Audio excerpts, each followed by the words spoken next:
Salut et bienvenue sur ma chaîne. Ici on prend le temps de comprendre l'histoire, les luttes, les idées, celles qu'on ne vous raconte pas toujours à l'école. Je vous parle des figures africaines oubliées, des faits historiques méconnus, de culture, de sciences et parfois même de ce qu'on ne voit pas, mais qu'on devrait voir. Abonne-toi, installe-toi et surtout sois curieux. Bienvenue.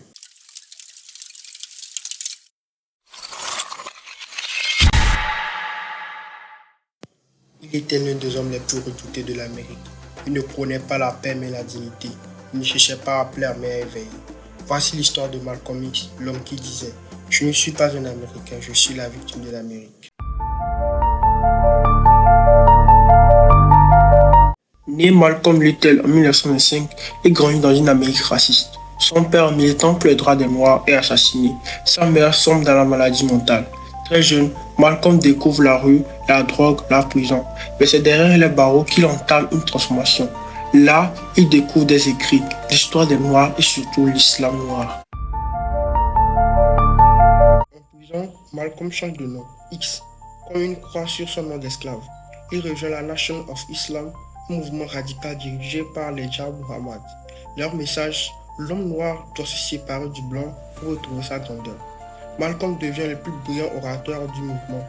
Il dénonce la violence policière, le racisme structurel, l'hypocrisie américaine.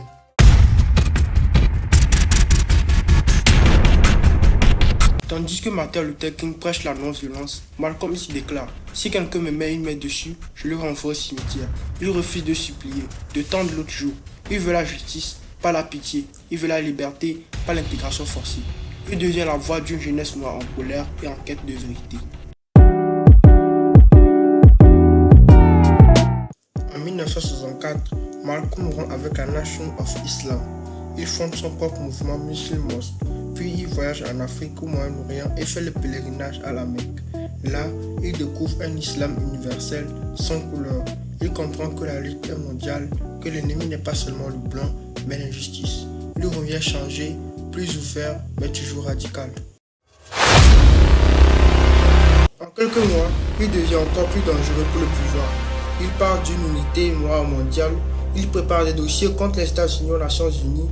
Il veut relier la cause noire américaine à celle des peuples colonisés. Le 21 février 1965, Malcolm X est assassiné à Harlem devant sa femme et ses enfants, alors qu'il s'apprêtait à prendre la parole devant un public. Il n'avait que 39 ans. 3 balles en pleine poitrine, 15 impacts au total. Un acte brutal, prémédité, destiné à faire taire une voix trop forte, trop libre. Son crime, avoir éveillé des consciences. Avoir osé dire la vérité sur l'injustice, sur l'identité, sur la dignité. Avoir refusé de se taire dans un monde sourd à la souffrance de son peuple. Aujourd'hui, Malcolm X est plus vivant que jamais. Ses discours résonnent dans la lutte contre le racisme, la violence policière, l'injustice sociale.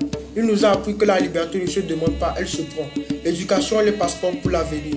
L'avenir appartient à ceux qui s'y préparent aujourd'hui. Tu ne peux pas parler de révolution sans parler de Malcolm X. La révolution, c'est refuser l'ordre établi quand il est fondé sur l'oppression. Et Malcolm X en est l'incarnation. Et voilà, c'est la fin de cette vidéo. Si tu as appris quelque chose, n'hésite pas à laisser un pouce bleu. Et surtout, partage autour de toi, car la connaissance, ça se transmet. A bientôt pour un nouveau voyage dans le savoir. Abonne-toi. Abonne-toi.